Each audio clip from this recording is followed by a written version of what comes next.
ప్రార్థన చేసి మీ కొరకు ఒక చిన్న వాక్యాన్ని వినిపిద్దామని మీ మధ్యకు వచ్చాను. ఆ వాక్యం ఏమిటంటే ఎఫెసీ పత్రిక 3వ అధ్యాయం 20వ వాక్యం చదువుతాను, మీరు ఆలకించండి. మనము అడుగు వాటి కంటేను ఊహించు వాటి కంటేను అత్యధికముగా చేయు శక్తిగల దేవునికి యేసుక్రీస్తు మూలముగా సంఘములో తరతరములు సదాకాలము మహిమ కలుగును గాక. ఆమేన్. ఈ చోట దైవజనుడైన పౌలు గారు వ్రాస్తున్న ప్రాముఖ్యమైన మాట ఏమిటంటే, మనం అడుగు వాటి కంటే మనకు కావాలని ఊహించిన వాటి కంటే అత్యధికముగా చేయుటకు శక్తి గల దేవుడు మన దేవుడు అని ఈ వాక్య భాగంలో వ్రాయబడి ఉంది. బైబిల్లో మనం గమనిస్తూ వెళితే దైవజనుడైనటువంటి అబ్రహాం తనకు పిల్లలు లేనప్పుడు కావాలని కోరుకున్నాడు. ఈ ఆస్తికి వారసుడు ఎవడు, నా ఇంట్లో పనిచేసేవాడే కదా అన్నట్టు బాధపడిపోయాడు. కానీ దేవుడిచ్చిన వాగ్దానాన్ని బట్టి విశ్వసించి ఒక్క వారసుడిని ఇవ్వమని కోరుకున్నాడు, ప్రార్థించాడు. అలా ప్రార్థించిన తరువాత దేవుడు ఆకాశాన్ని చూసి నక్షత్రాలు లెక్క పెట్టమన్నాడు. నా వల్ల కాదు బాబు, నేను లెక్క పెట్టలేనంటే నీ సంతతి కూడా అంతమంది ఉంటారు. ప్రియమైన సహోదరులారా, ఒక్క బాబుని అడిగాడు, కానీ ఆయన ఆకాశ నక్షత్రాల వలె ఒక గొప్ప సంతతికి మూల పురుషుడిగా మార్చబడ్డాడు. అది దేవుని ద్వారా కలిగిన ఆశీర్వాదం. మనం కొన్నిసార్లు మన విశ్వాస పరిమాణాన్ని బట్టి కొంచెం అడుగుతాం, ఆయన కొంచెం ఇవ్వడు, సమృద్ధిగా ఇచ్చే దేవుడు. నా జీవితంలో నేను చెప్పుకోవాలంటే ఒకటి కాదు కదా, వేవేల సంగతులు నేను చెప్పగలను. గత 42 సంవత్సరాలు దేవునితో నాకున్న సంబంధం అలాంటిది. ఒక పాత వ్యాన్ ఒకటి ఇవ్వమని ప్రభువుని అడిగితే కొత్తదే ఇచ్చాడు. 1000 మంది పట్టే ప్రార్థనా మందిరం కావాలయ్యా అని నేను అడిగితే 25,000 మంది కూర్చొని ఒకే చోట ఆరాధన చేసే ఇదిగో ఈ ప్రార్థనా మందిరాన్ని ప్రభు ఇచ్చాడు. ఈ సంస్థలో నేను అడిగినవి చాలా తక్కువ, నేను ప్రభు దగ్గర పొందినవి చాలా ఎక్కువ. ఒళ్ళంతా గజ్జి పట్టి భార్య దూషిస్తూ ఉంటే ఒంటి మీద గోనె పట్ట కట్టుకొని ఎడారుల్లోకి వెళ్ళి బూడిద ముఖాన రాచుకొని ఏడుస్తూ, మందలు పోయాయి, ఇల్లు కూలిపోయింది, కుటుంబం అంతా చిన్నాభిన్నం అయిపోయింది, నా అనేవాళ్ళు ఎవరు నాకు లేరయ్యా, నా కళ్ళు కుళ్ళిపోయాయి, ఏమిటి నా పరిస్థితి ఇదంతాను అని ఏడుస్తూ ప్రార్థన చేస్తూ ఉంటే, తను ఏమేమైతే కోల్పోయాడో ఆ కోల్పోయిన వాటి కంటే కూడా 2 అంతలు సమృద్ధిగా ప్రభు అనుగ్రహించాడు. దేవునికి స్తోత్రం కలుగును.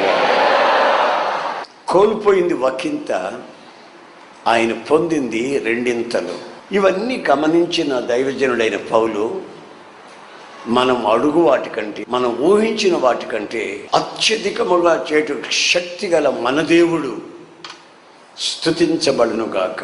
ఆమేన్, ఆమేన్. అంటే ఇక్కడ హల్లెలూయా హల్లెలూయా అంటున్నారే, వీళ్ళందరికీ ఆయన ఇలా ఇస్తాడని కాదు నేను చెప్పడం, దానికి అర్హత ఉండాలి. ఏమిటి ఆ అర్హత? మీరు ఊహిస్తున్నారు ఏంటేంటో, మీరు కావాలని అడుగుతున్నారు ఏమిటేమిటో. కొందరు అవసరమైనవి అడుగుతారు, కొందరు అవసరం లేనివి కూడా అడుగుతారు. మరి అవన్నీ అందరూ పొందుతారని బైబిల్ చెప్పట్లేదు. ఆయన ఈ మాట చెప్పింది ఎవరికంటే, మనస్సును మార్చుకొని తమ పాపముల నిమిత్తమై పశ్చాత్తాపపడి తండ్రి కుమార పరిశుద్ధాత్మ నామంలో బాప్తిస్మం పొంది దేవుని బిడ్డలతో సహవాసం చేసి ఆయన సన్నిధిలో ఎలా ఉంటున్నారో, వాళ్ళ అర్హతలు ఏమిటో గమనించి వాళ్ళకి ఈ వాగ్దానాన్ని నెరవేరుస్తున్నాడు. ఒకసారి యేసు ప్రభు యెరికో నుండి మరో గ్రామానికి నడిచి వెళుతున్నాడు. అలా వెళుతున్నప్పుడు దారి ప్రక్కన కూర్చున్న ఇద్దరు గుడ్డోళ్ళు అరుస్తున్నారు, దావీదు కుమారుడా మమ్మల్ని కరుణించు. నిలిచి వానిని చూసి దగ్గరికి రమ్మన్నాడు. అంతలో ఏమైందో తెలుసా? అక్కడ ఉన్నటువంటి భక్తులంతా రై నోర్మీరా నోర్మేమని చెప్తుండే, నోర్మీరా కూర్చోరా, మతిలేనోడా ముందు కూర్చో, పెద్ద పెద్దగా అరుస్తావేంట్రా. అప్పుడు ఆ ఇద్దరు గుడ్డోళ్ళు ఏం చేశారో తెలుసా? బైబిల్లో రాసిందండి, మత్తయి సువార్త 20:31 వాక్యంలో వాళ్ళు మరింత కేకలు వేశారు అని ఉంది. ఆ మెస్సయ్య వెళ్ళేటప్పుడు మేము మౌనముగా ఉండం, ఆయన పిలుస్తాం, కేకలు వేస్తాం, మీరెవర్రా మమ్మల్ని నోరుమనే దానికి అన్నట్టుగా అత్యధికముగా కేకలు వేసి అరుస్తున్నారు. అప్పుడు యేసు ప్రభు నిలిచి అతన్ని చూసి వాళ్ళిద్దరిని ముట్టి వాళ్ళకి కళ్ళు తెరిపించాడు. ఆమేన్, ప్రైజ్ ది లార్డ్, హల్లెలూయా. వాళ్ళకి కళ్ళు బాగైపోయాయి. బాగైన తరువాత ఇదిగో కనబడుతున్నాయా ఎన్నేళ్ళు అని వాళ్ళని అడగల, ఎన్నేళ్ళు అని అడగల, ఇప్పుడు ఎన్నేళ్ళు అని వాళ్ళని అడగల. కారణం ఏంటంటే వాళ్ళు కాస్త చూపు వస్తే అడుక్కు తినేదానికైనా పనికొస్తా అన్నట్టుగా వాళ్ళు అరిస్తే వాళ్ళకి పరిపూర్ణమైన చూపు దయచేశాడు. దేవునికి స్తోత్రం, హల్లెలూయా. ఆయన ముట్టడమేమిటి, సగం చూపు రావటమేంటి, ఆయన ముట్టడమేమిటి, కళ్ళు వచ్చేయా లేవా అని అడగడం ఏంటి, పరిపూర్ణమైనటువంటి చూపు. ఎందుకు వచ్చిందయ్యా వాళ్ళిద్దరికి అంత తేటగా చూపు అంటే? వాళ్ళు అరిసిన అరుపులు అంటే ప్రార్థన అని అర్థం. ఆమేన్. విజయవాడలో ఒక రోజున ఒక హాల్, పెద్ద హాల్ తీసుకొని ఆ రోజున ఇలాగే ప్రార్థన పెట్టారు. వచ్చారు, ఒక 1000 మంది వచ్చి ఉంటారు. అందరూ నోళ్ళు తెరిచి పరవశం చెందుతూ నేను చెప్తున్న ప్రతి విషయానికి ప్రార్థనలు చేస్తున్నారు. అంతలో ఒక అతను వచ్చాడు. ఆయన థియాలజీ చదివాడు, ఫిలాసఫీ చదివాడు, కాస్త పలుకుబడి ఉన్న వ్యక్తే. వచ్చి ఎవరికి ప్రార్థన జరిపించేది అన్నాడు. అయ్యా నేనేనయ్యా అంటే అన్నాడు. నా పేరు యేసనండి, నేనేనండి. మన దేవుడికి చెవుడా అని అడిగాడు. చెవుడు లేదండి, ప్రార్థన ఆలకిస్తాడు. మరి చెవుడు లేకపోతే ఇట్లా అరిపిస్తున్నాం ఏంటి వాళ్ళని?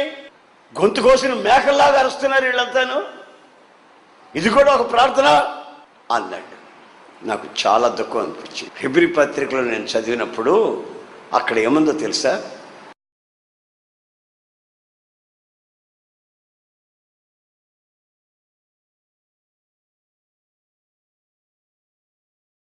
కేకలు వేస్తూ ప్రార్థన చేశాడు. దేవాలయం ఎదుట దప్పికొని వారులారా నా దగ్గరికి రండి, నేను ఉచితముగానే మీకు నీళ్లు ఇస్తాను, ఈ నీళ్లు త్రాగిన వారు మరెన్నటికీ దప్పికొనరు అని ఆయన బిగ్గరగా అరిశాడట. ఆ పండుగ ఆఖరి రోజు అని బైబిల్ చెప్తుంది. మరి ఈ ప్రభుత్వుడు ఏమన్నాడో తెలుసా? యేసు ప్రభుకి చెవుడా. గమనించండి, మనం ఎంతగా ప్రార్థన చేస్తామో అంతగా ఆయన మన జీవితాల్ని ఆశీర్వదించుటకు ఆయన సిద్ధముగా ఉన్నాడు. ఆయన పిలవాలి. ఆమేన్, హల్లెలూయా, హల్లెలూయా. మనం ప్రార్థన చేస్తే మన కులస్తులు ఏమనుకుంటారు? మనం ప్రార్థన చేస్తే మనతో వచ్చిన వాళ్ళు పెద్ద భక్తురాలు అని అనుకొని పరిహాసం చేస్తారేమో. మనం ప్రార్థన చేస్తే పరిస్థితులు ఎలా ఉంటాయో, క్రిస్టియన్స్ అనుకొని మన పిల్లలకి పెళ్ళిళ్ళు కావేమో అని అనేక మంది అనేక రకాలుగా ప్రార్థన చేసేటప్పుడు మౌనముగా వాళ్ళు కొనుక్కుంటున్నారో ప్రార్థన చేస్తున్నారో తెలియనట్టుగా రహస్యంగా క్రీస్తుని ఒప్పుకోకుండా, క్రీస్తుని మన ప్రార్థన ఏం చేయాలంటే నిలబెట్టాలి. ఆయన దృష్టి మన మీదగా మరలాలి. మనం అడిగింది చూపు, ఆయన ఇచ్చేది తేటగా చూసే చూపు. దేవునికి స్తోత్రం, హల్లెలూయా. ఇంకొక వాక్యాన్ని మీకు నేను చూపిస్తాను. ఆ వాక్యం ఏమంటుందంటే, ప్రార్థనలో నీవు కన్నీళ్లు విడిచే ఆ పరిస్థితిని నీకు చూపుతుంది. కొరింథీ 2వ పత్రిక 2వ అధ్యాయం 4వ వాక్యం. దైవజనుడైన పౌలు యొక్క మనస్సులో ఉన్న ఆలోచన చెప్తున్నాడు. మీ ఎడల నాకు కలిగి ఉన్న అత్యధికమైన ప్రేమను బట్టి ఎంతో కన్నీళ్లు విడుస్తున్నాను. దైవజనుడు చెప్తాడు సంఘానికి, మీ నిమిత్తమై నేను నడవలేని స్థితి వచ్చినా, లేవలేని స్థితి వచ్చినా, నిందలే వచ్చినా, అవమానాలే వచ్చినా, మీ కొరకు నేను కన్నీళ్లు విడుస్తున్నాను. విస్తారమైన కన్నీళ్లు. ఎందుకంటే మనం విస్తారమైన ఆశీర్వాదాలు పొందాల్సిన వాళ్ళం. అడిగింది కొంచెమేనండి, మనం పొందబోయేది విస్తారముగా. కనుక దానికి అర్హత ఏమిటంటే, నీ కళ్ళు విస్తారమైన కన్నీళ్లమయమై ఆ కన్నీళ్ల ప్రార్థన నీలో ఉండాలని పలుసార్లు ఆయన పిలవడం. ఆ పిలుపులో కన్నీళ్లు, ఆ పిలుపులో నీ కోరికను చెప్తావు. మరొక చోట రాయబడింది ప్రకటన గ్రంథంలో, ఏమని తెలిసిన, నీ కన్నీటి ప్రతి బాష్ప బిందువుని నేను తుడుస్తాను. ఆమేన్, హల్లెలూయా. విడిచే కన్నీళ్ళని నీ భార్య తుడవడం కాదు, నీ పిల్లలు వచ్చి తుడవడం కాదు, నేనే వచ్చి నీ కన్నీళ్ళని తుడుస్తాను. కారణం, ఆ కన్నీళ్లు అంత విలువైన కన్నీళ్లు.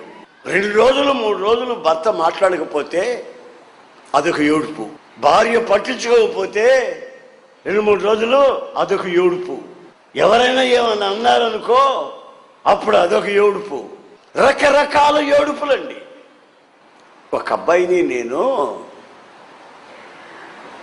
ఒరే చల్లటి నీళ్లు తాగాలి, అక్కడ బడి దగ్గరికి వెళ్ళి ఐస్ అమ్ముతున్నారు, అవి తీసుకురారా, నీళ్ళలో వేసుకొని తాగుదాం ఇద్దరిని అన్నా. ఆడు వెళ్ళాడు, గ్లాస్ తీసుకుని, పెద్ద గ్లాస్ తీసుకెళ్ళాడు. 2 రూపాయలకి కొన్నాడు. అప్పుడు 10 పైసలు ఐస్ కొన్నాడు. వాడు ఎంతకీ రాకపోతే నేను మేడ మీద నుంచి కిందకు చూశా. ఏంట్రా వాడు రాలేదే, చాలాసేపు అయింది వెళ్ళని. వాడు అక్కడ కూర్చొని ఏం చేస్తున్నాడు తెలుసా, ఒక్కొక్క ఐస్ తీసుకొని నోట్లో పెట్టుకోవటం, 2 లాగులు లాగటం, దాంట్లో పెట్టడం, ఒక్కొక్క ఐస్ తీసుకొని 2 లాగడం పెట్టడం. నేను కళ్ళతో చూశా. ఇక పైకి వచ్చి, అయ్యగారు తెచ్చాను అన్నాడు. ఒరే ఇంత ఆలస్యమైంది ఏమిటిరా అన్నా. ఏడ్చేసాడు. అయ్యా నేను తినలేదయ్యా, అయ్యా నేను తినలేదయ్యా. వాడు చెప్పేటప్పుడే నోరు ఎర్రగా ఉంది. వాడు తినలేదన్నా వాడు నోరు చెప్తుంది ఇటు తిన్నాడు అని. రై అన్నానండి. ఇక అంతే, కింద పడి దొర్లాడుతున్నాడు, ఏడుస్తున్నాడు, గోలైపోయింది. ఇంకో పాస్టర్ గారు కూడా నాతో ఉన్నాడు అక్కడ. ఆయన అన్నాడు, ఏసన్న గారు ఏంటి అంత దెబ్బ కొట్టేవాడు నన్ను. నేను ఎప్పుడు కొట్టానండి అని. నేను కొట్టలేదండి. మరి ఎందుకు అట్లా ఆడుస్తున్నాడు అది అడగండి. ఏమరా ఎందుకు ఆడుస్తున్నావురా, ఆడిస్తున్నానా, అన్నకు దొరికిపోయా అందుకని ఆడుస్తాను. వాడు చేసిన పాడు పనికి కాదు వాడు ఏడ్చింది, దొరికినందుకు ఆడుస్తున్నాడంట, నేను అడిగినందుకు ఆడుస్తున్నాడంట. ఒకసారి మీరు ఆలోచించండి. ప్రార్థనలో మీరు విడిచే కన్నీళ్ళకి ఉన్న ఆ వాల్యూ, విలువ ఏమిటో అర్థం చేసుకోండి. ఒక్కొక్కసారి సంఘమును గురించినటువంటి ఆ భారం నాకు వచ్చినప్పుడు నాకు తెలియకుండానే కన్నీళ్ళు వస్తాయి. సంఘం యొక్క భారం వచ్చినప్పుడు, నేను కోరుకున్న ఆస్తి నాకు రాలేదని కాదు, కన్నీళ్ళకి ఒక విలువ ఉంది. ఆ కన్నీళ్లు ఎలా విడుస్తామో ప్రభు సన్నిధిలో, ఆ కన్నీళ్ళకి ప్రతిఫలం. సంఘాన్ని గురించి ప్రాణప్రియుడైన యేసయ్య అంటాడు, నా ప్రియురాల సుందరవతి, నీ కళ్ళు గువ్వ కళ్ళు లాగా ఉన్నాయి, అంటే పావురపు కళ్ళులాగా ఉన్నాయి అని. పావురపు కళ్ళని మీరు చూడండి, గువ్వ కళ్ళని మీరు చూడండి, ఎప్పుడు కంటి నిండా నీళ్ళు ఉంటాయి. మీ కళ్ళు విస్తారమైన కన్నీళ్ల చేత నిండిన కళ్ళుగా ఉండాలి. ఈ మధ్య ఒక అబ్బాయి నా దగ్గరకు వచ్చాడు, యేసన్న గారు నాకు పిల్లలు లేరు, ప్రార్థన చేయన్నాడు. నేను చేస్తా ఉంటే అనో కావల పిల్లలు పుడితే ప్రార్థన చేయి అన్నాడు. ప్రార్థన అయిన తర్వాత అడిగా, ఏమిటో నువ్వు మధ్యలో కావల పిల్లలు అంటున్నావు అని. అదే మగపిల్లడు పుడితే ఆడపిల్ల కావాలంటుంది, మళ్ళీ ఆడపిల్ల పుడితే మగపిల్లడు కావాలంటుంది, ఇద్దరు ఒకేసారి పుడితే ప్రార్థన చేయండి. నాకు నవ్వొచ్చింది.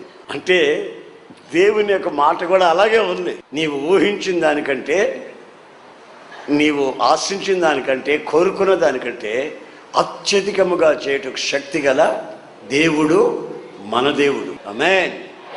నువ్వు ఎలాగ ఆయన్ని పిలుస్తావో, ఎలా ఆయన దగ్గర కోరుకుంటావో, ఏ విధంగా ఆయన దగ్గర కన్నీళ్లు విడుస్తావో, ఆ విషయాన్ని అంతటినీ ఆయన క్షుణ్ణంగా నీ జీవితంలో ఆలోచించి అడిగిన దానికంటే ఎక్కువగా చేయాలని ఆయన ఆశపడుతున్నాడు. దేవునికి స్తోత్రం కలుగును గాక. జబ్బు చేసి సావు బ్రతుకుల మధ్యలో ఉన్నాడు. ఆయన పేరు హిజ్కియా. ఆ హిజ్కియా రాజు మంచం మీద పడుకొని కన్నీళ్లు పెట్టి ఏడ్చాడట.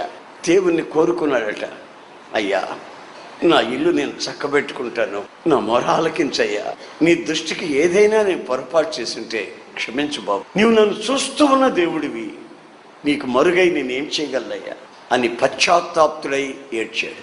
హిజ్కియా, నీ కన్నీళ్లు నేను చూశాను. ఆయన కన్నీళ్లు చూస్తాడు, ఆయన కన్నీళ్లు తుడుస్తాడు, ఆయన మన కన్నీళ్లలో ఉన్న విలువని గుర్తిస్తాడు. ఆమేన్, హల్లెలూయా. ఆయన దగ్గరికి వచ్చిన వాళ్ళు ఆయన నిలబెట్టాలా. ఆమేన్. ఆయన చూపు నీ మీదకి మరలించుకోవాలా. హల్లెలూయా. ఆయనకి విజ్ఞాపన చేయాలి. హల్లెలూయా. నీ విజ్ఞాపనలో కన్నీళ్లు కనబడాలి. హల్లెలూయా. ఆయన చేత్తో కన్నీళ్లు తుడవాలి. హల్లెలూయా. నీ ప్రార్థన ఆలకించాను, నీ ఆయుష్కాలు పొడిగిస్తానని ఆయన దగ్గర వాగ్దానాన్ని పొందాలి. కనుక నా ప్రియమైన సహోదరులారు, ఇదిగో నా రెండు చేతులు దండం పెట్టి మీకు చెప్తున్నా, ఆయన సన్నిధిలో నీవు ఏదో ఒక ప్రత్యేకతని అనుసరించి అనుభవిస్తూ ఆయన దగ్గర నుంచి పొందే ఆ మహిమగల ఆశీర్వాదాన్ని, ఆయన వాగ్దాన పరిపూర్ణతని నువ్వు మెండుగా నిండుగా అనుభవించాలని లేఖనాలు హెచ్చరిస్తున్నాయి. తలడవల్చండి, ప్రార్థన చేసుకుందాం. ప్రేమగల తండ్రి, ప్రభువా నీకు స్తోత్రములు చెల్లిస్తున్నాను. నీ బిడ్డలు నీ సన్నిధికి వచ్చి సవినయంగా నీ వాక్యం ఇంతవరకు విన్నారు ప్రభువా. నీ వాక్యం చేత అనేక మర్మాలు మీరు బోధించారు. అందుకు మరొకసారి మీకు స్తోత్రములు చెల్లిస్తున్నాను. ఏ ఒక్క కుటుంబం కూడా వ్యర్థము కాకున్నట్లు మీరే మీ ఆలోచన చేత నీ ప్రజల్ని నింపినందుకాయ స్తోత్రములు. ఇప్పుడు నీ సన్నిధిలో ప్రార్థన చేస్తున్నటువంటి ప్రతి ప్రార్థనని మీరు ఆలకించి, ప్రార్థించిన వాటికంటే ఊహించిన వాటికంటే అత్యధికంగా చేయుటకు శక్తిగల దేవుడు అని మరొకసారి ఈ కుటుంబంలో రుజువుపరచుకోమని వేడుకుంటున్నాను. మరి యవనస్తులని బిడ్డల్ని మీ చేతుల్లో సమర్పిస్తున్నాను తండ్రి. అనారోగ్యంతో బాధపడుతున్న వాళ్ళని మీ చేతుల్లో సమర్పిస్తున్నాను ప్రభువా. ఏ ఒక్కరిని కూడా మీరు విడిచిపెట్టే దేవుడు కాదని వ్రాయబడి ఉన్నందుకాయ స్తోత్రములు. ఏ విధం చేతనైనా ఈ బిడ్డల జీవితాల్లో ప్రారంభించిన పనిని పూర్తి చేసి నీ మహిమగల రాకడ కొరకై ఒక్కొక్కరిని సిద్ధపరచమని నజరేయుడైన యేసు నామములో అడుగుచున్నాను తండ్రి.